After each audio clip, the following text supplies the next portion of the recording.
광주 MBC 아침 종합 뉴스.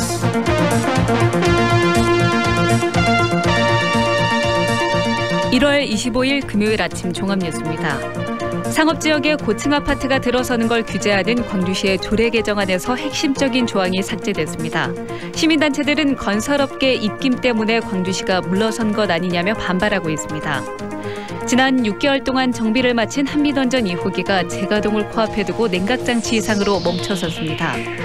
전국 동시조합장 선거를 앞두고 설을 전후한 금품 제공이나 사전 선거운동에 대해 선관위와 경찰이 단속을 강화합니다. 이상 오늘의 주요 뉴스입니다.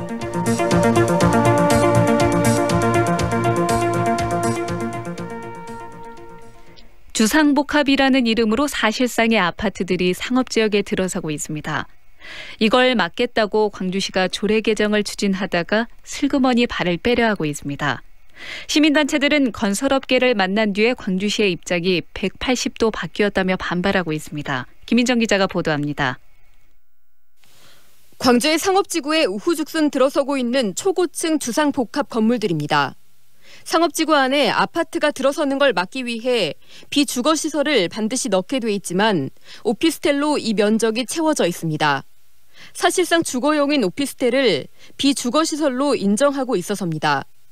그런데 이를 규제하겠다며 칼을 빼들었던 광주시가 조례 개정안을 만들었다 최근 급히 변경했습니다. 조례 개정안의 핵심 내용이 오피스텔을 이제는 주거시설로 인정하는 것이었지만 다시 비주거시설로 인정해주도록 해당 항목이 사라졌습니다. 비주거 의무 시설을 최지현 오피스텔로 결국 채울 것이기 때문에 현재 후퇴한 조례안은 그러면 상업 지역에 100% 주거 목적인 초고층 아파트가 계속 난립되는 그런 양상이 지속된다는 것입니다. 계기는 지난해 11월 있었던 단 한 차례 광주시와 건설업계의 면담이었습니다. 상공회의소와 건축사협회, 주택건설협회가 시장을 만나 규제를 하면 건설업이 죽는다며 조례 개정에 대해 항의하자 한 달이 채 안 돼 규제에 대한 방침을 바꾼 겁니다. 5달에 걸친 시민 공개 토론의 결과와 원안대로 추진해야 한다고 수차례 조언한 전문가들의 자문 결과를 깡그리 무시한 채 조례를 바꾼 겁니다. 광주시는 급진적이라는 경제계 지적이 있어 단계적으로 시행하려는 것이라고 밝혔습니다.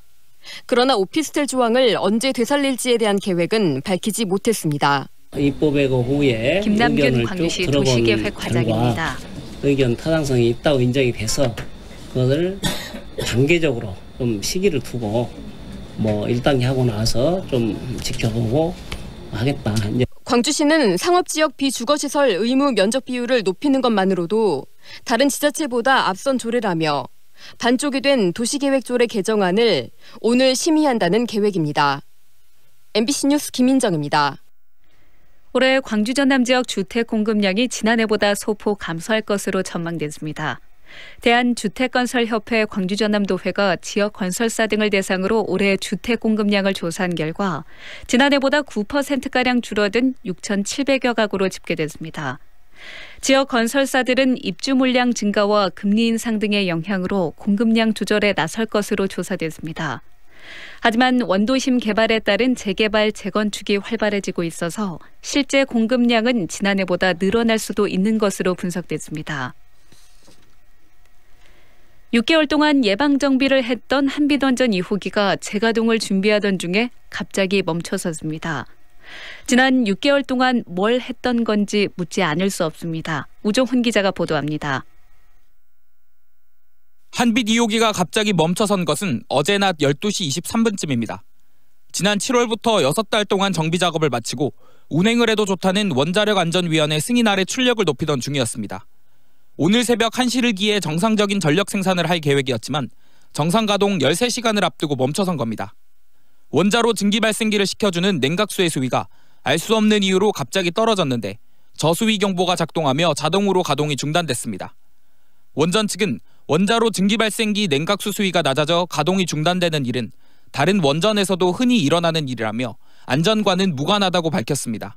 수위가 낮아지면 정창근 자동으로 정지하게 돼 있고 그 부분의 원인을 지금 현재 분석하고 있기 때문에 정상 가동을 위한 테스트이기 때문에 원자력 안전하고는 전혀 상관은 없습니다. 하지만 주민들은 불안합니다. 6개월 동안의 계획 예방 정비 기간 동안 도대체 무엇을 점검했길래 원자로의 핵심 부위에서 이런 이상 조짐이 재가동 직전에 발생하냐는 겁니다. 193일 동안이나 김영국 영광 핵발전소 공동행동집행위원장입니다. 하고 가동을 하는데 바로 이게 이 발전소 정지가 됐다고 하면 이건 굉장히 영광 지역 주민의 한 사람으로서 현재 한빛 원전 6기 가운데 4개 원전의 가동이 멈춰 있습니다.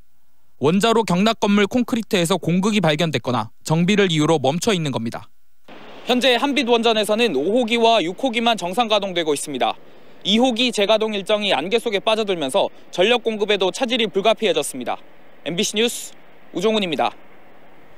설 명절 대목을 앞두고 서둘러 선물을 보내려는 분들 많으실 텐데요. 청탁금지법, 이른바 김영란법 적용이 완화되면서 올해는 우리 농수축산물이 선물용으로 인기를 끌 것으로 전망됩니다. 이계상 기자입니다. 농산물 도매시장 경매장에 잘 포장된 과일 상자가 빼곡히 쌓여 있습니다. 설 대목을 앞두고 고품질 사과와 배 상자가 밀려들고 있습니다. 선물용으로 인기가 높은 5kg들이 사과 한 상자에 3, 4만 원 선.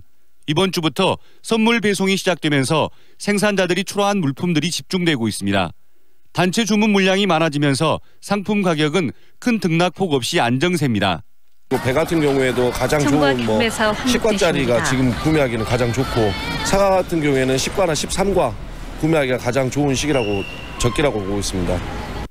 수산물 시장에도 미리 선물을 준비하려는 손님들이 늘었습니다. 청탁금지법, 일명 김영란법 시행으로 선물용으로 꺼려졌던 수산물들도 이제는 단체 주문 물량이 늘고 있습니다. 지난해부터 농수축산물의 경우 선물 한도가 10만 원으로 상향 조정되면서 기업체 선물로 선택을 받기 시작한 것입니다. 굴비나 전복 등의 선물 세트도 주고받는 사람이 부담스럽지 않은 수준에서 주문이 많아지고 있습니다. 12미 5만 원짜리 수산물 있고, 상인 뭐 나경미입니다. 90미에 6만 원 있고, 그다음에 뭐 7, 8미 7만 원, 뭐 5, 6미 제일 큰 거는 뭐 9만 원까지. 김영란법 개정에 따른 명절 선물 주문 흐름이 빠르게 바뀌면서 우수 농수축산물이 다시 주목받고 있습니다. 광주 상공회의소도 우리 농수축산물 사주기 캠페인을 통해서 기업들의 동참을 호소하고 있습니다. MBC 뉴스 이계상입니다. 광주시 선관위가 전국 동시조합장 선거를 앞두고 설을 전후에 금품 제공이나 사전 선거운동 등 위법 행위에 대한 단속을 강화합니다. 선관위는 이번 조합장 선거부터 신고 포상금 최고액을 1억 원에서 3억 원으로 확대하고 신고 제도를 활성화합니다. 또 금품을 받은 사람은 최고 50배 과태료를 부과하되 금품을 받은 사람이 자수할 경우 과태료를 면제 조치합니다. 담양군이 중록원과 가사문학관 등 주요 관광지들을 설날에 무료로 개방합니다. 무료 개방 대상은 중록원과 메타세콰이어랜드, 소세원과 대나무 박물관, 그리고 가사문학관과 가마골 생태공원 등 6곳입니다. 담양군은 귀성객과 관광객들이 주요 관광지를 편안하게 돌아볼 수 있도록 최선을 다해 안내하겠다고 밝혔습니다. 경찰이 설 명절을 맞아서 전통시장 주변에 차량을 주차하는 것을 한시적으로 허용합니다. 광주지방경찰청은 서민경제와 전통시장 활성화를 위해 말바우와 양동시장 등 서민들이 주로 이용하는 전통시장 5곳 주변에 오는 26일부터 2주 동안 한시적으로 주차를 허용하기로 했습니다. 끝으로 날씨입니다. 오늘 광주 전남 지역은 그동안 평년을 웃도는 기온을 보였던 날씨가 오늘부터 추워지겠습니다. 아침 최저기온은 광주가 영하 3도, 나주 영하 6도 등 영하 6도에서 1도 분포로 어제와 비슷하겠습니다.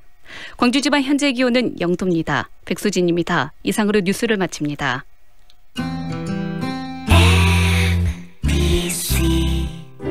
연기자 정동환입니다.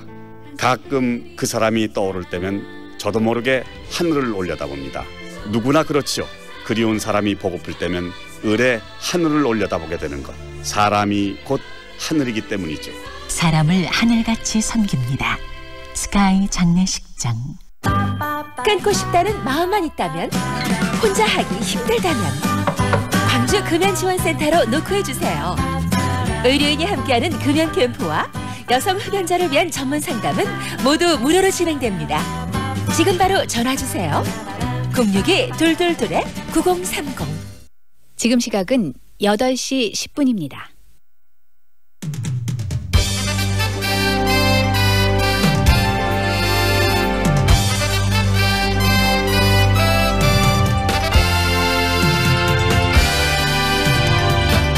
황동현의 시선집중.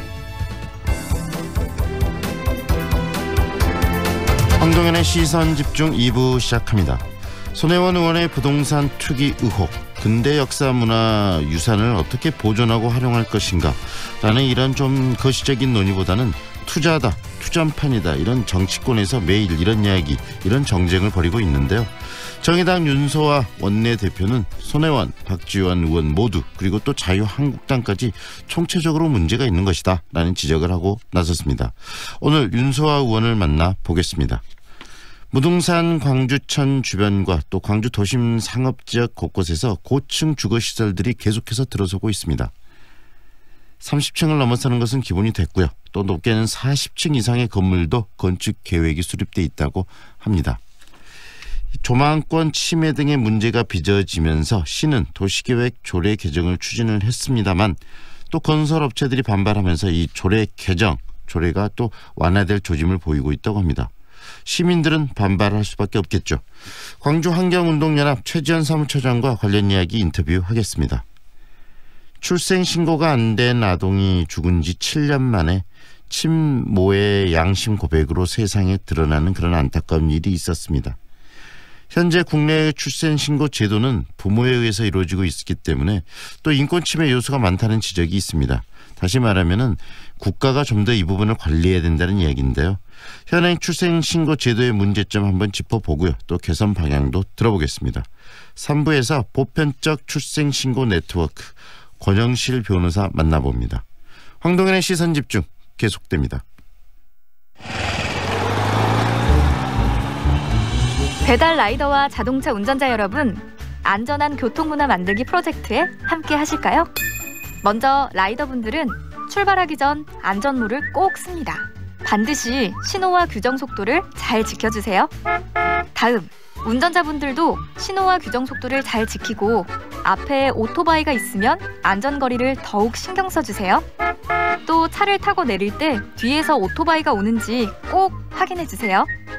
함께 지켜주고 함께 만들어가는 교통안전, 교통문화 캠페인 도미노피자와 MBC가 함께합니다.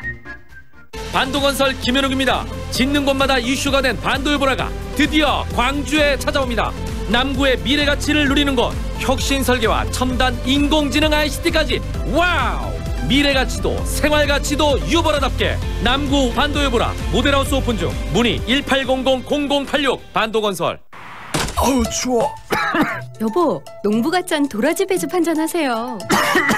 역시 당신이 최고야. 애들은 유자 배즙으로 먹였어요. 나주 장수식품 농부갓잔 도라지 배즙 유자 플러스 배 아로니아 배즙으로 겨울을 건강하게. 나주 장수식품 061-332-9616. 노트북만으로 사업이 시작된다. 사업자 등록이 가능한 사무실 임대, 회의실 대관의 신개념 더워크 공유 오피스. 보증금 관리비 없이 월 최저 25만 원으로 회의실 카페를 누리는 풀옵션 사무공간 더워크 공유 오피스. 상무지구 우리은행 뒤편. 문의 1800-8062. 축제, 파티가 있는 그곳엔 출장 뷔페 쿠바 하우스. 기업식 행사장, 맛있는 음식이 필요한 그곳에도 출장 뷔페 쿠바 하우스.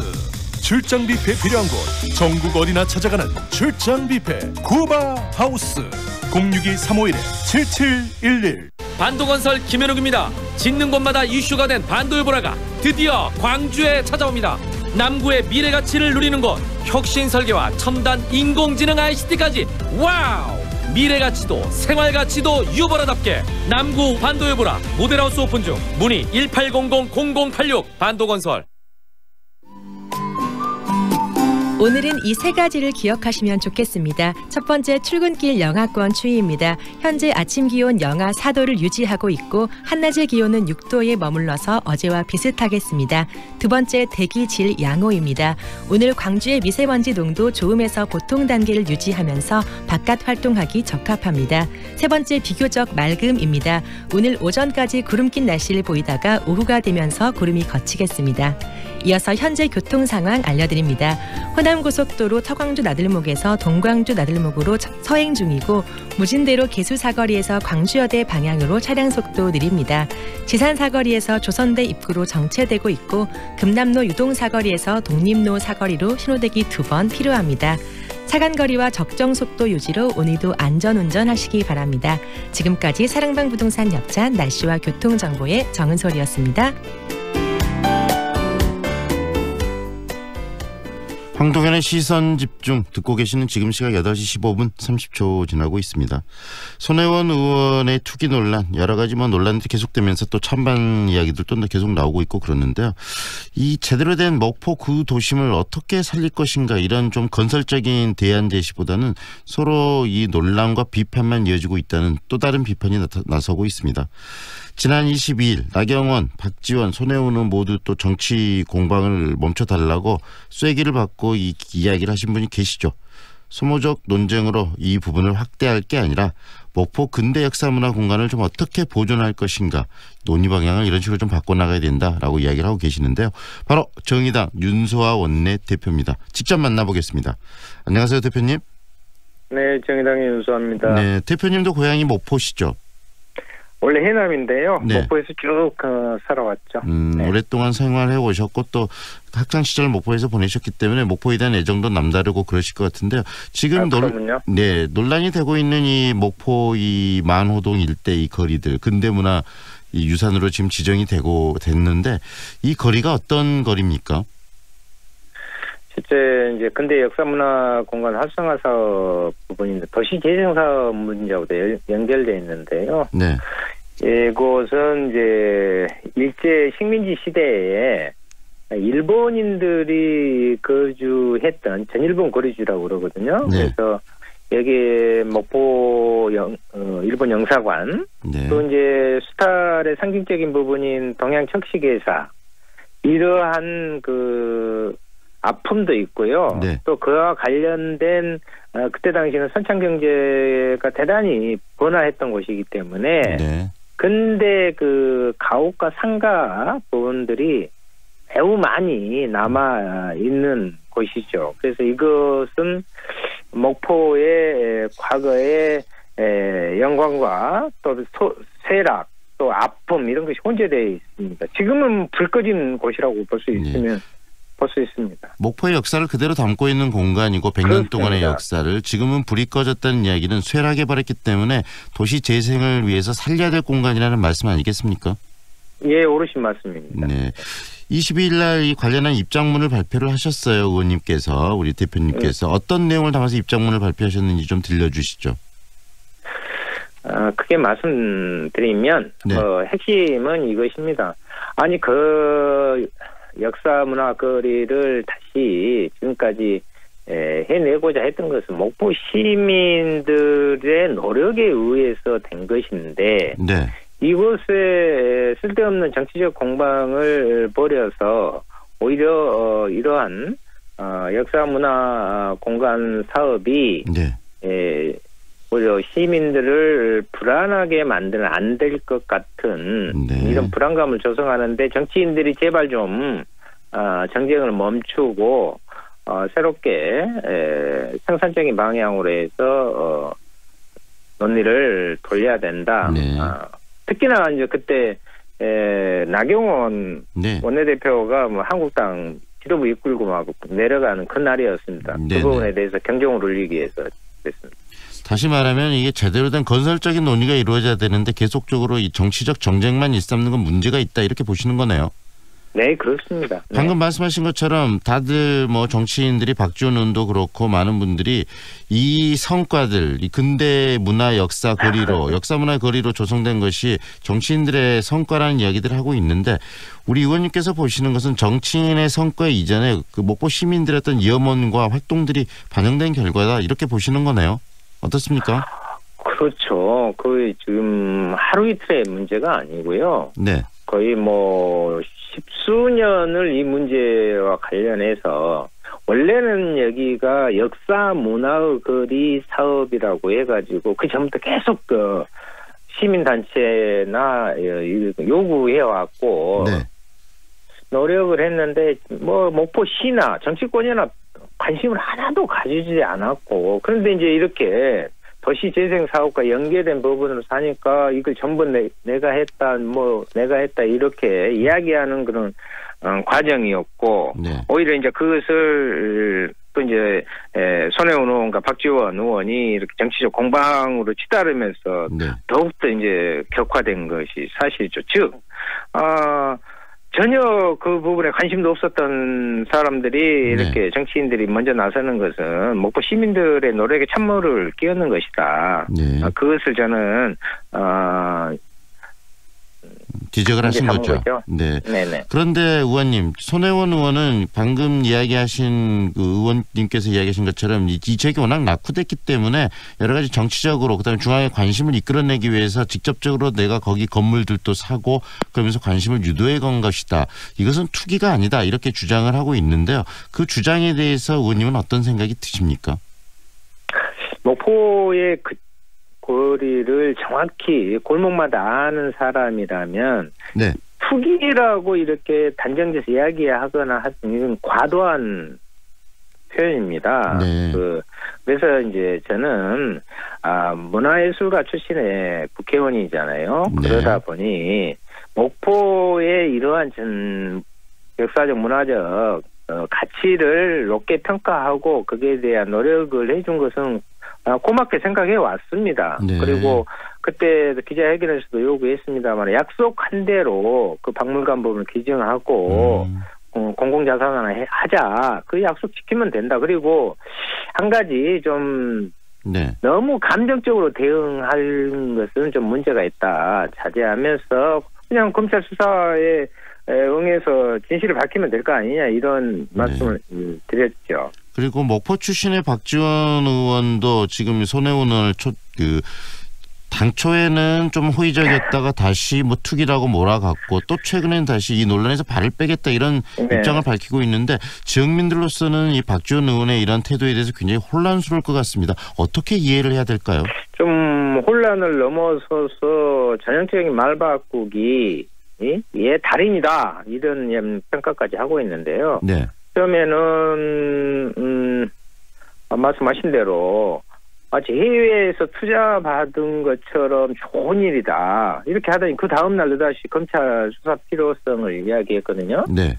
그리고 또 하나는 이걸 자기가 한 것이다 그러면서 이야기했는데 토건행정의 대명사인 서산원금 재개발 사업이라는 게 있어요. 3,000세대 초고층 아파트로 재건설한다는 건데 거기에 전 정동득 시장 때와 함께 같이 토건행정을 해왔던 그리고 공약까지 내걸었고 의정보고서에 자랑을 했던 사람이 이제 난 그런 거 한 적이 없다. 나는 반대했던 사람이다라고 오히려 표변하는 그런 모습에 대해서는 시민들을 무시하고 있는 거나 마찬가지죠. 결국 고층 아파트 중심의 목포의 도심 개발에 대해서 박지원 의원도 자유롭지 못하다 이렇게 보시는 건가요?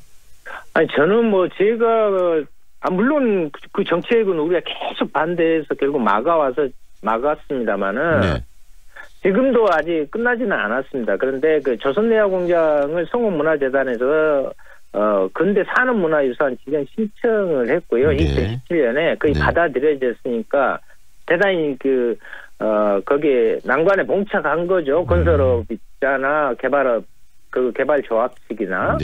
그래서 이런 것들이 더욱더 증폭되고 손혜원 의원이 SBS 보도 이후에 그 배우로 이러한 재개발조합 중흥건설 박지원은 이것을 언급하는 것으로 해서 더욱더 반향이 있었죠. 네, 그런 이야기가 더 밝혀져야 될 부분이라는 말씀이시고요.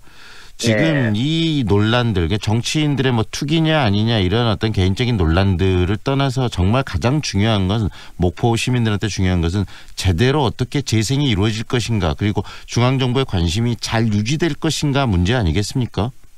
그렇습니다. 저는 이제 한편으로 지난 2일 이후에 1월 18일 국토부에서요. 네.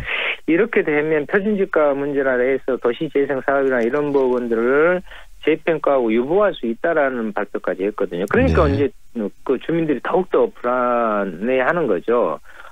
시민들의 하나의 새로운 희망이었고 그 기대감이 대단히 높았는데 정치인들이 오히려 이렇게 정경으로 일삼음으로써 지역의 발전이나 새로운 문화유산의 구성에 대한 그런 디자인 자체를 어그러뜨리고 있다 이렇게 생각하고요. 그래서 저는 오늘 내려가서 이렇게 정쟁을 맞는 것이 정쟁하지 마라 해서 안 하실 분들은 아닌 것 같고 그래서 이제는 토론회를 해서 이걸 어떻게 잘할 것인가 이걸 좀 전환을 시켜야 된다.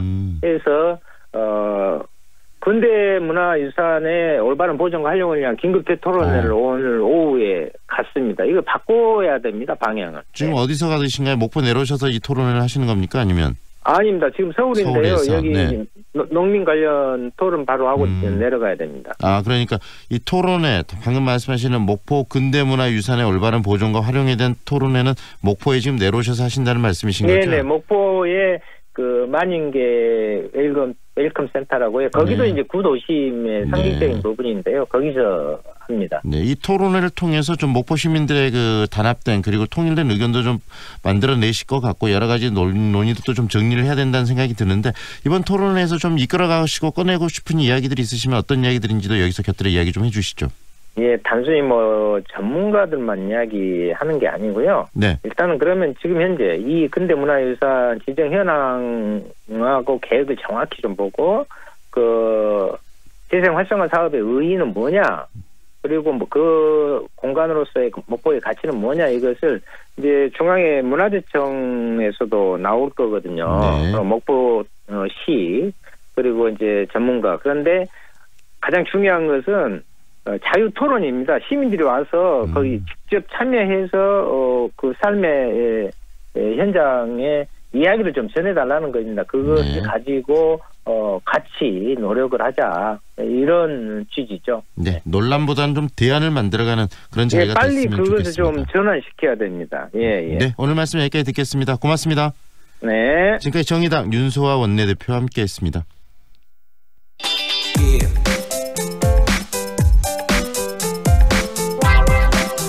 광주 지역의 상업지구에 주상복합이라는 이름을 가지고 고층 아파트들이 계속 늘어나고 있습니다. 각종 도시 문제가 또 발생하고 있다는 지적도 끊이지 않아왔기 때문에 관련 민원도 해설 겸 해서 이 광주시가 도시계획 조례 개정을 추진을 했었습니다만 이 부분에 대해서 건설업체들이 반발이 상당하다고 합니다. 그래서 개정을 추진하던 조례를 다시 또 완화하려는 그런 움직임을 보이고 있다는데 과연 이것이 적절한 것인지 광주시의 이런 행정들이 갈짓자 행보를 걷는 것이 바람직한 것인지 이런 이야기들이 또 나오고 있습니다. 관련 이야기 정리해 보겠습니다. 광주환경운동연합 최지연 사무처장 연결합니다. 안녕하세요, 처장님. 네, 안녕하세요. 네, 현재의 주거시설 건축 기준은 어떻게 되는지 먼저 한번 짚어주시겠습니까? 네, 이제 크게 우리 이제 도시 지역 같은 경우에는 주거, 상업, 공업, 녹지 지역으로 구분이 되고요. 주거 지역 같은 경우에는 이해하시다시피 주택을 주로 짓는 곳입니다. 거주의 안정과 건전한 생활환경 목적이고요. 상업 지역은 판매 시설의 운수, 업무 시설, 숙박, 위락, 관광 휴게 시설이 들어서는 것입니다. 그래서 실은 이제 아파트 같은 경우에는 주거 목적이기 때문에 주거 지역에 들어서야 되는데요. 상업 지역에도 이 아파트가 들어서고 있습니다. 주상복합이라는 이름으로. 그런데 이제 주거 지역은 앞서 말씀드렸던 것처럼 거주의 안정과 건전한 생활 환경을 이렇게 목적으로 해서 도시계획이 되어 있기 때문에 이런 주거에 필요한 학교라거나 도로라거나 관련된 기반시설이 되어 있는 반면에 상업지역은 그런 부분이 부족합니다.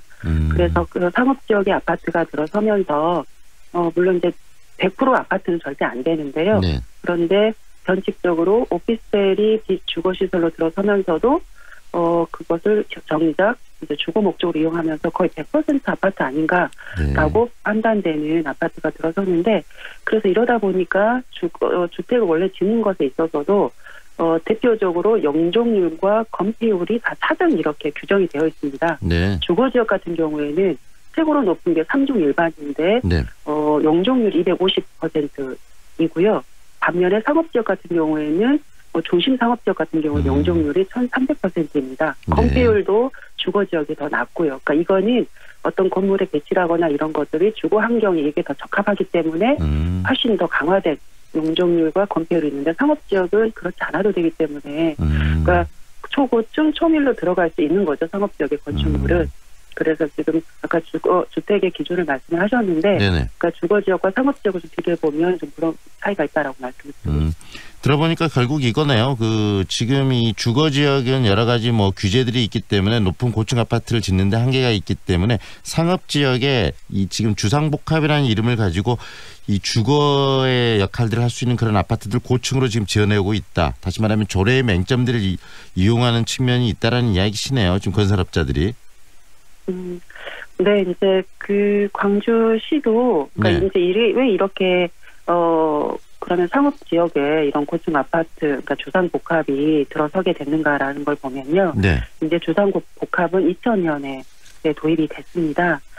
그리고 2015년에 건축물 높이 사전 제한이 폐지가 되어서 상업 지역의 대규모 아파트가 이렇게 단지가 급격히 증가를 하게 되었습니다. 네. 아마도 주상복합이 2000년에 도입된 것은 어떤 도심 공동화 해소 그리고 당시에는 주택이 또 부족해서 주택 보급도 목적이 있었을 텐데요. 그런데 광주 같은 경우에도 2015년까지는 주상복합이 평균 층수가 평균으로 보면 14층 미만이었습니다.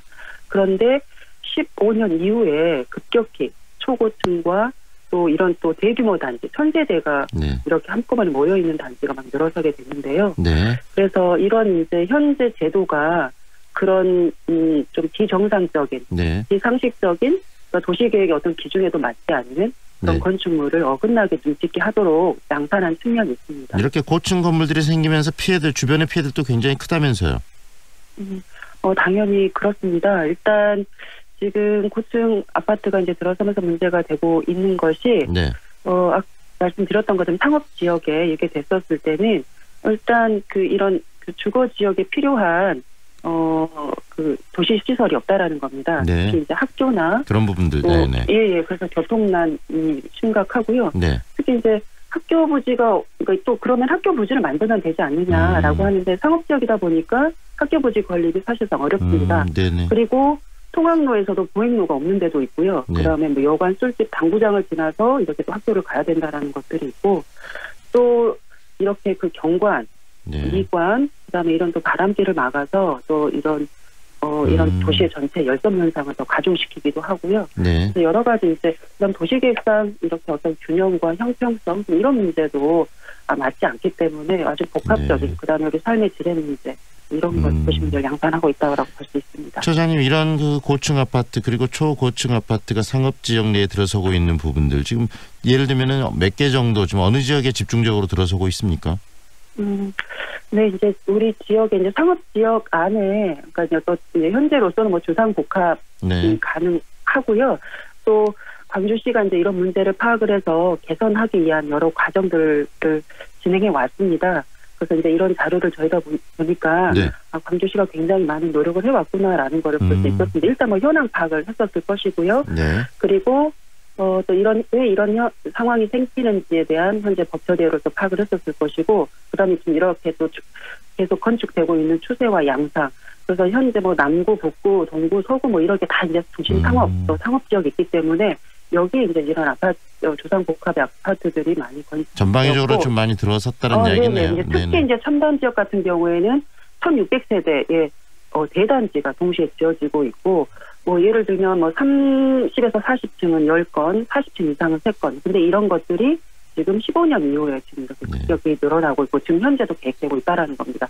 또 첨단지구 같은 경우는 지어지고 있고요. 광주시가 나름대로 고심도 하고 노력도 좀 했다고 이야기를 하고 있는데 실질적으로 그런데 구체적으로 지금 이렇게 계속적으로 이 상업지구의 고층 아파트들의 형태들로 이렇게 들어서면서 문제들이 지금 나오고 있다는 얘기까지 하셨는데 이 조례 관련 부분들을 좀 제약하고 그다음에 고층 아파트를 못 짓게 할 만한 그런 조례를 지금 추진하다가 다시 그 부분이 지금 제자리 걸음을 하고 있다고 알려주고 있는데 문제가 좀 있는 것 같은데 그 부분을 어떻게 풀어야 될까요? 네, 그러니까 이제 이게 주거 지역은 주거 지역의 기능을 하니까 그런 거 맞고 또 상업은 상업 지역에 맞게 이게 활성화되도록 견인을 해야 되는 거죠. 그래서 이것을 이제 순차적으로 이런 제도를 좀 개선해 나가서 관련된 업계 충격도 좀 덜 가면서 또 이런 도시 문제를 해소해 가기 위한 이제 단계로서 처음에는 이제 지금 이 용도 용적제, 그러니까 지금 상업 지역의 용적률은 굉장히 높습니다. 그런데 일괄 적용하다 보니까 실제 주상복합은 90%가 주거 목적이고 10%만 비주거, 그러니까 상업 목적이었거든요. 근데 이것을 상업 의무 비율을, 비주거 의무 비율을 지금 20%로 이상 상향하고 용적률도 차등 적용한다는 겁니다. 네. 주택 부분은 주택에서도 준주거가 최고 400이거든요. 그러니까 네. 이 정도 이하로만 하고, 그다음에 상업 비중은 시댁에서 원래 가지고 있던 1,300까지 적용. 그러니까 이게 용적률을 원칙적으로 차등 적용하는 것. 그다음에 오피스텔은 아까 이런 상업 목적으로 의무 비중을 이렇게 했다고 하지만 실질적으로는 다 주택으로 쓰고 있기 때문에 네. 오피스텔은 비주거 부분, 그러니까 이걸 주택으로 인정을 하고 그렇게 규제를 해야 된다라는 것을 단계적으로 마련했는데요. 이것도 저희는 좀 단계적인 진행이다라고 보는데 네. 지금 후퇴한 조례 개정안이 오피스텔을 비주거 부분에서 빼는 것을 네. 삭제를 했다라는 겁니다. 네. 근데 이것을 빼버리면 비주거 부분, 상업 부분을 다 오피스텔로 채워버리고 정작은 또 100% 아파트형으로 가는 거 아니냐. 네. 상업 지역에. 그래서 최소 애초 안대로 광주시가 고생해서 만들어온 이 안을 의회에서 지금 현재는 다음 이제 2월 초에 의회에서 안건 상정님 다루어질 텐데요. 최선 이 안하고 그다음에 원래 도시계획이 가지고 있는 기준과 원칙에 따라서 이후에도 이 문제를 계속 개선해 나가도록 노력을 해야 되는 것이 우리 시민단체의 요구입니다. 요구이기도 하고 많은 분들이 또 원하는 부분일 것 같고요. 광주시가 그런 부분에 대해서 깊이 있는 고민을 좀 해야 될 것 같다는 생각이 듭니다. 오늘 말씀 여기까지 들을게요. 고맙습니다. 네, 감사합니다. 지금까지 광주환경운동연합 최지연 사무처장과 함께했습니다.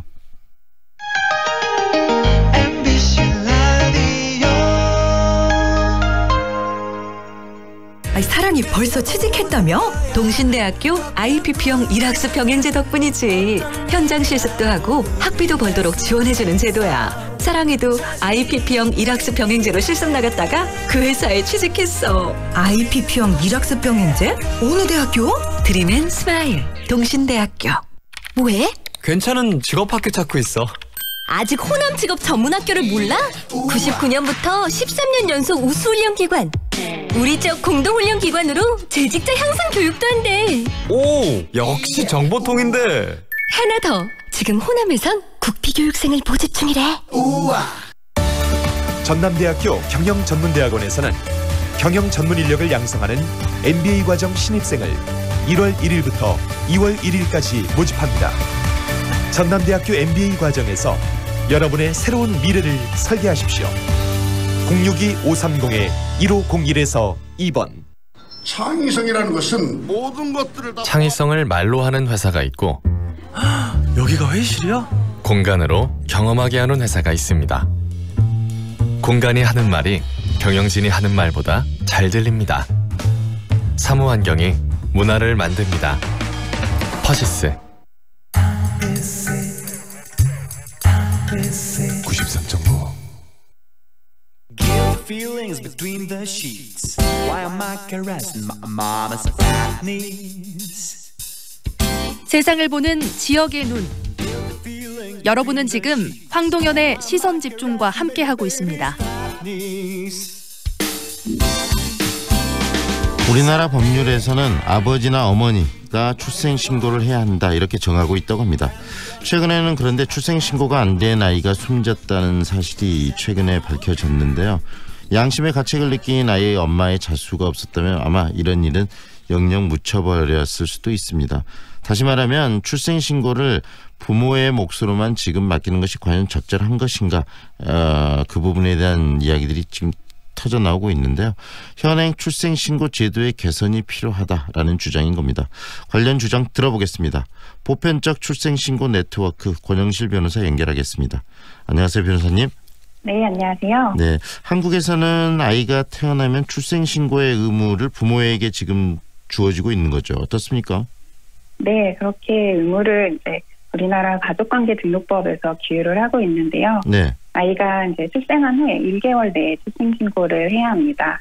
혼인 중에 출생자의 경우에는 이제 아버지나 어머니가 해야 되고 혼인 외의 출생자는 어머니가 하도록 되어 있습니다. 네. 그런데 실질적으로 출생신고가 안 된 경우들이 종종 있다면서요? 네, 앞서 말씀하신 것처럼 이제 최근에 출생신고를 하지 않은 딸을 방치해서 사망하게 한 사건이 7년 만에 드러나기도 했는데요. 네. 이렇게 출생신고가 되지 않은 아이들은 존재 자체를 국가가 인지하지 못하기 때문에 사망한 사실조차 어떤 기관도 알아챌 수 없었습니다. 네, 이렇게 출생 신고를 하지 않으면 어떤 처벌을 받게 됩니까, 현재? 네, 사실 처벌이라고 하긴 그렇고 이제 과태료 부과 규정은 있는데요. 행정상의 신고를 정당한 이유 없이 기간 내에 하지 않으면 5만 원 이하의 과태료가 부과가 됩니다. 네, 과태료 정도밖에 안 된다라는 말씀이신데요. 하지만 그 아이는 출생 신고가 안 돼 있기 때문에 국가로부터 보호를 받지 못하는 그런 경우가 발생하기 때문에 출생 신고는 굉장히 중요한 부분 아니겠습니까? 네, 물론입니다. 이렇게 출생신고가 되지 않은 아동은 공적인 기록 어디에도 존재가 드러나지 않아서 투명인간, 유령사람이라고도 할 수 있습니다. 네, 이런 식으로 출생신고가 되지 않은 아이들이 전체 아이들의 평균 몇 % 될까요? 사실 그거는 이제 국가가 파악을 할 수가 없기 때문에 네. 알 수가 없는 상황이죠. 네, 그런 알 수 없는 상태에서 본인의 존재, 서류적으로 본인이 태어나고 국민으로서 살고 있다는 것 자체가 지금 인정받지 못하는 아이들이 있을 수 있다는 부분인데요. 결국은 출생신고 제도의 맹점 때문에 그러는 거 아니겠습니까? 네, 맞습니다. 이렇게 앞서 말씀드렸듯이 부모에게만 신고 의무를 일임하고 있다는 데 문제가 있습니다. 그래서 부모가 자발적으로 하지 않는 경우에는 국가가 파악을 할 수가 없게 되는 것이죠. 네. 또 사실 미혼부의 문제도 있는데요. 네. 미혼부는 이제 출생신고를 하고 싶어도 요건이 까다롭기 때문에 하지 못하는 경우가 종종 있습니다. 네. 그렇다면 이 문제 어떻게 푸는 게 좋을까요? 이제 선진국 사례에서는 많은 국가에서 이렇게 출생신고 의무를 부모에게만 온전히 맡기는 것이 아니라 분만에 관여한 의사나 의료기관 등에도 의무를 부과하고 있습니다. 네. 네, 영국의 경우에는 이제 분만한 병원에서 지역의 주민센터와 같은 곳에 출생 후에 36시간 내로 출생 사실을 고지하도록 되어 있고요. 네. 독일도 의료기관의 장애기에 출생신고를 부과하도록 하고 있습니다. 네, 우리나라도 그렇게 하면 될 것 같은데 왜 지금까지 그런 부분들을 추진하고 행동하고 있지 않을까요? 사실 작년 국회 회기 때도 관련 법안이 3개나 올라와 있었고요. 지금도 네. 이렇게 의료기관이 출생 사실을 국가기관에 통보하도록 하는 법안이 발의는 되어 있습니다. 네. 그런데 의사협회 등에서는 이제 여러 가지 사유를 들어서 반대를 하고 있는데요. 네. 행정 처리 등에 이제 과도한 부담이 될 수도 있다고는 보지만 이제 초기에 어떤 절차들을 정부의 충분한 지원을 통해서 마련을 하면 큰 무리 없이 가능하리라고 생각합니다. 그 법률 자체가 지금 통과되고 있지 못한 이유 중에 하나가 의사협회가 반대하기 때문이라는 말씀이신가요? 지금 이제 여러 가지 출생신고 관련된 문제점 중에 네. 그렇게 의료기관한테 통보 의무를 부과하고 있는 부분은 네, 의사협회의 반대가 있습니다. 네, 미혼모들 경우에도 이 병원을 좀 기피하거나 또 노출을 꺼릴 수도 있는 거 아니겠습니까? 그래서 병원에서 출생한 부분들은 그렇게 또 병원에 신고를 의무함으로써 문제를 해결할 수 있지만 미혼모들이나 집에서 미혼모들이 아이를 출산했을 때 그런 부분들은 어떻게 출생을 강제할 수 있을까요? 고민이 좀 필요할 부분일 것 같아요. 네, 사실 근데 미혼모 단체들과 직접 이야기를 해보면은 네. 사실 그렇지만은 않은 걸 알 수 있습니다. 네. 이렇게 아동이 출생신고가 되는 것은 너무나도 이제 당연하고 기본적인 권리이기 때문에 미혼모들도 이를 이제 방치하는 것을 동의하지는 않고요. 네. 또 사실 부모가 그렇게 출산 사실을 드러내는 것을 원하지 않더라도 아동은 당연히 사회로부터 보호받을 권리가 있고 네. 또 자신의 부모를 알 권리도 있습니다. 네. 그래서 만약에 친생모가 자신의 출산 사실을 드러내지 않기를 바라는데 이런 각종 증명서에 자신의 출산 기록이 이제 현출되는 문제 네. 또는 이러한 증명서를 이제 불필요한 상황에서도 요구하는 문제 등은 프라이버시 보호 측면에서 별도로 다른 개인정보 보호 관련된 네. 제도를 개정하는 등의 방법으로 접근해야 한다고 생각합니다. 가장 중요한 부분 여러 가지 이해관계나 각 기관의 그런 개인들의 어떤 생각의 차이 때문에 논란과 갈등들이 있을 수 있고 그것이 아직 법으로서 제정되고 있지는 않지만 가장 중요하게 이 문제를 풀 때 중요하게 우리가 생각해야 될 부분은 뭐라고 생각하세요, 변호사님께서는? 출생신고의 중요성을 사실 우리가 너무나 당연하다라고만 생각하고 있기 때문에 네. 그 중요성에 대해서 오히려 모르는 것 같습니다. 출생신고는 이제 신고를 하는 동시에 국가가 아이의 존재를 파악을 하게 되고 그 아이가 사회 공식적인 일원이 되는 아동의 권리의 첫 시작점인데 말입니다. 네, 출생신고의 필요성과 중요성에 대해서 우리들 스스로 인식을 좀 해야 될 것 같고요. 그다음에 아이들은 태어나자마자 그 아이로도 인간으로서 권리를 가져야 된다는 기본적인 어떤 인권에 대한 인식이 필요하다는 말씀이시네요. 예, 맞습니다. 네, 오늘 여기까지 듣겠습니다. 고맙습니다. 네, 감사합니다. 지금까지 보편적 출생신고 네트워크 권영실 변호사와 함께했습니다.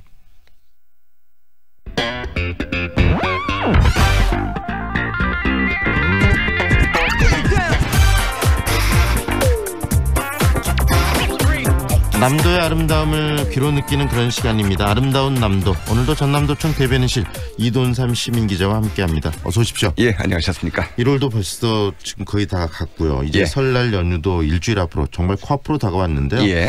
오늘은 어디를 소개해 주실 계획이십니까? 며칠 전도 저 담양 창평에 갔었습니다. 네. 엿을 얻어 먹었습니다. 돌담길을 따라 슬렁슬렁 걷다 이제 쌀엿을 만드는 집에 들러서 엿을 만드는 모습도 보고 엿도 얻어 먹었거든요. 네. 황 PD 혹시 엿 먹으라 이 말 유래 아세요? 유래는 잘 모르는데 예. 저희들이 좋은 말로 쓰는 말은 아니지 않습니까? 그렇죠. 뭐 네. 좋지 않은 의미로 쓰이죠. 네. 엿 먹으라 이 유래 1964년 서울의 중학교 입시에서 비롯됐다고 하더라고요. 네. 예. 자연 과목 시험이었는데 엿을 만드는데 엿기름 대신 쓸 수 있는 것은 이제 묻는 그런 문제였거든요. 네. 그러니까 답이 그때 이제 2개였습니다. 그런데 교육 당국이 하나를 오답 처리하면서 학생과 학부모의 반발을 샀고요. 학부모들이 오답 처리된 이 무즙으로 엿을 만들어서 학교에 붙이고 시위를 하면서 엿이나 먹으라 했던 것에서 이제 유래를 했다 이런 말이 있더라고요. 네. 그러니까 당시 이게 신문에도 보도가 됐던 그런 사실인데 이 교육 당국이 갈피를 잡지 못해서 결국은 소송으로 이어졌고요. 1점 차이로 불합격된 학생들이 구제가 됐다고 합니다. 그러니까 이런 연유로 인해서 엿 먹어라 이런 게 이제 시작이 됐다고 하는데 엿 얘기를 한 김에요. 하나만 더. 엿을 혹시 왜 또 엿 이렇게 부르는지 아십니까? 어려운 질문을 많이 하시네요. 엿을 엿이라 이름 붙인 그 있지 않습니까? 홍길동을 홍길동이라고 부르는데 다른 이유가 있겠습니까? 이런 것처럼 특별한 이유가 있습니까? 아버지라 부르지 못하는 것처럼. 그러니까 예전에 저 창평에서 이제 들었던 얘기인데요. 엿이 같다 이래서 엿이다 이렇게 이제 얘기를 하시더라고요. 그러니까 엿을 만들 때 두 사람이 마주보고 앉아서 이제 갱엿을 이렇게 밀고 당기면서 느리거든요. 그러니까 이때 잠깐의 찬바람에도 엿이 금세 알아차려서 이 늘었다 줄었다 한다고 그래서 찬바람이 들어오는 걸 엿이처럼 알아챈다 해서 엿이라고 했다는 이건 조금 우스갯소리 같습니다. 뭐 신문에 보도가 된 그런 내용은 아니고요. 아재 개그를 저희 사장님께서 좋아하시는데 굉장히 좋아하실 만한 내용이네요. 네. 하나만 더 여쭤볼까요? 또 있습니까? 이건 이제 뭐 여쭤볼 건 아니고 어렸을 때 엿치기 해보셨죠? 네. 예, 엿치기. 엿을 이렇게 탁 부러뜨려 가지고 누구의 구멍이 더 크느냐. 그렇죠. 다시 말해서 이 바람 구멍이 누가 더 크는가 확인해 보는 거 아니겠습니까? 예, 맞습니다. 그러니까 기다란 엿을 서로 이제 부딪혀 가지고 그 안에 난 구멍, 전라도 말로 이제 군역이라고 얘기를 합니다만 이 구멍의 크기를 비교하는 그런 놀이인데 구멍이 큰 엿을 가진 사람이 이제 이겼죠. 그래서 엿의 생명은 구멍이다 이런 얘기가 좀 있을 정도인데 사실 엿은 구멍이 있어야 이제 보기도 좋고요. 바삭바삭 맛도 좋습니다. 입안에 또 달라붙지도 않고요. 그래서 엿의 생명은 구멍이란 말이 이제 그래서 나왔습니다. 예, 방금 이 엿 이야기를 이렇게 해주셨는데요. 생각보다 재밌는데요. 예, 또 말이 나온 김에 그렇다면 이 쌀엿 지금 이제 설이 다가오기 때문에 특히 창평에 다녀오셨다고 말씀하셨는데 거기 창평엿이 굉장히 유명하지 않습니까? 그렇죠, 쌀엿. 엿을 만드는 과정을 좀 소개를 해주시죠. 엿은 아시는가 모르겠습니다. 식혜로 만들죠. 예, 식혜로 만듭니다. 먼저 겉보리로 엿기름을 만들고요. 또 햅쌀로 고두밥을 지어서 이 엿기름하고 고두밥을 섞어 이제 식혜를 만들거든요. 이 식혜밥을 만들고 이 식혜밥을 숙성시켜서 이제 즙을 짜냅니다. 여기에서 즙을 짜내서 이것을 가마솥에 달이면 이제 조청이 되는 거거든요. 그러니까 달디단 조청이 되는데 이 조청을 밤새 달이면 짙은 주황색의 이제 갱엿이 되고요. 이것을 두 사람이 맞잡고 서로 이제 밀고 당기고 이렇게 늘여가지고 하얀 엿을 만들게 되는 이런 과정을 거칩니다. 근데 이 엿 정말 예전에 이 엿 또 뭐 군고구마, 보리개떡, 풀빵, 뭐 찹쌀떡 이런 것들 그러니까 겨울에 많이 먹던 그런 이제 주전부리인데요. 겨울이어서 그런가 모르겠습니다. 아니면 뭐 설날을 앞두고 있어서 그런지 모르겠는데 옛 생각이 유난히 많이 나는 뭐 요즘 이맘때 같습니다. 네, 기자님이 이야기해 주신 엿 이야기 이렇게 듣고 있으니까 정말 옛 생각도 나네요. 어린 시절에 할머니가 주시던 그 엿 그걸 먹었던 기억들이 나는데요. 이렇게 엿 이야기로 이번 지금 여행지를 소개를 해 주셨는데 결국은 담양 창평 이 엿의 고장인 창평의 이야기를 좀 해 주시기 위함 아니겠습니까? 예, 그렇습니다. 본격적으로 창평 이야기를 좀 들어가 볼까요? 예. 뭐 가난하기에 부족했고 또 부족하기에 불편했던 그 시절의 주전부리를 떠올릴 수 있는 곳이 이제 담양 창평인데요.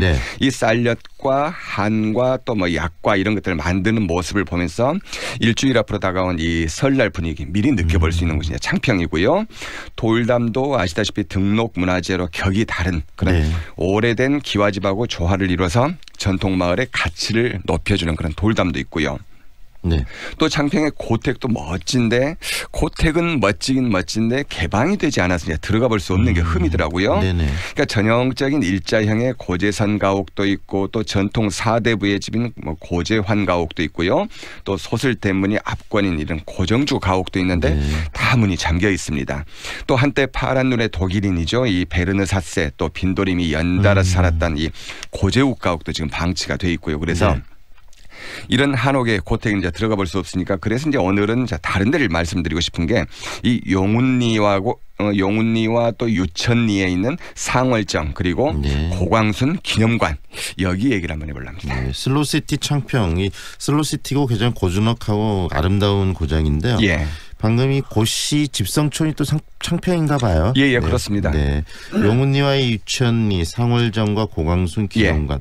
그런데 슬로시티 방문하고 그랬던 기억으로는 좀 생소한 곳인데요. 그렇죠. 뭐 우리가 한 번쯤 가본 이 삼진의 마을은 아니고요. 이 삼진의 마을의 건너편입니다.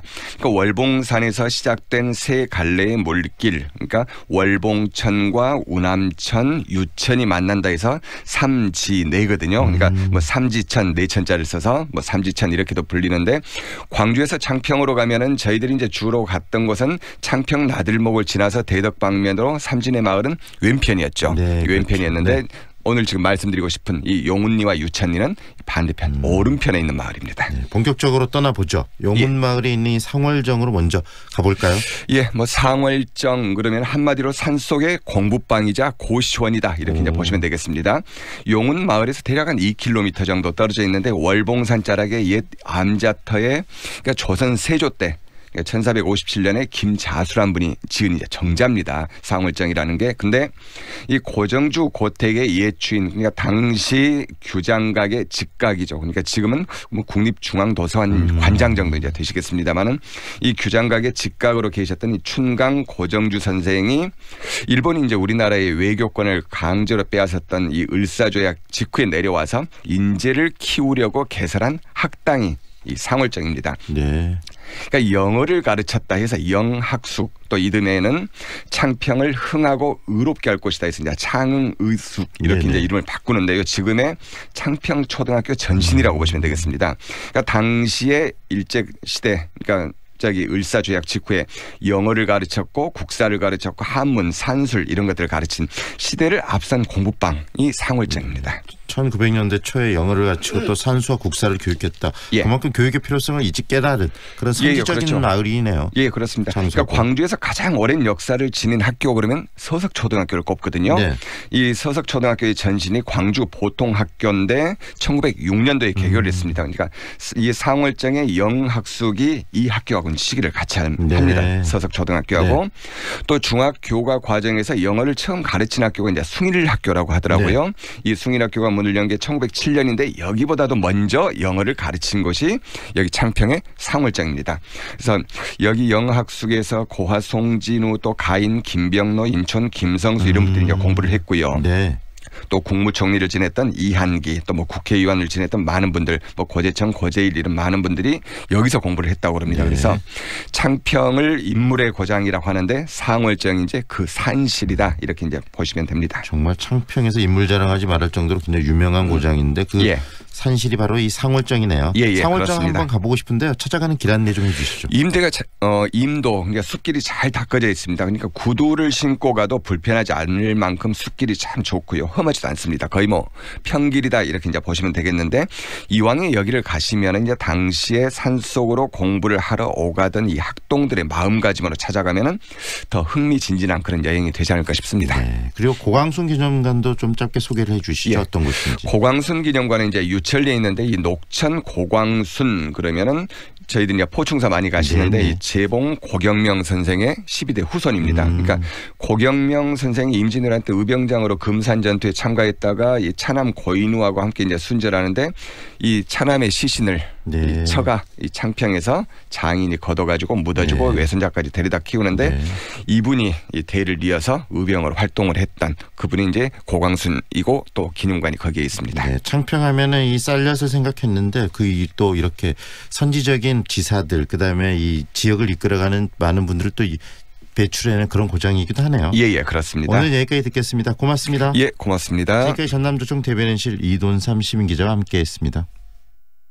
반도건설 김현욱입니다. 짓는 곳마다 이슈가 된 반도일보라가 드디어 광주에 찾아옵니다. 남구의 미래 가치를 누리는 곳, 혁신 설계와 첨단 인공지능 ICT까지 와우!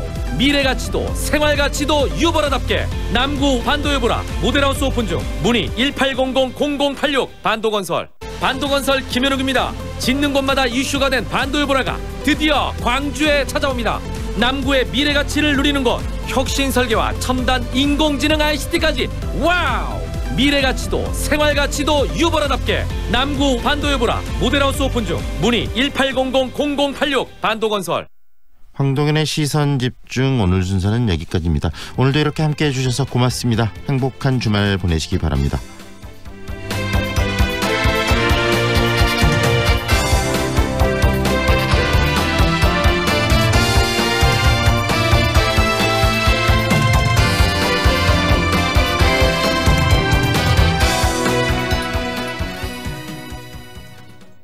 은 8시 57분입니다. 반도건설 김현욱입니다. 짓는 곳마다 이슈가 된 반도일보라가 드디어 광주에 찾아옵니다. 남구의 미래 가치를 누리는 곳, 혁신 설계와 첨단 인공지능 ICT까지 와우! 미래 가치도 생활 가치도 유보라답게 남구 반도일보라 모델하우스 오픈 중 문의 1800-0086 반도건설. 따스한 햇살, 시원한 바닷바람, 강한 조류까지 무한한 재생에너지를 품고 있는 전라남도. 전남이 남도의 맑고 깨끗한 에너지로 미래를 준비합니다. 지역 주민과 수익을 나누는 도민발전소를 만들고 청정에너지로 환경과 경제를 생각합니다. 빛가람 에너지 사이언스 파크는 반짝이는 아이디어와 일자리가 넘치는 에너지 신산업 메카로 키워갈 것입니다. 에너지 넘치는 생명의 땅, 으뜸 전남. 미래가 현실이 되는 전라남도, 전남 행복시대입니다. 광주 MBC 캠페인 글로벌 에너지 신산업 허브 전남. 이 캠페인은 전라남도가 함께합니다.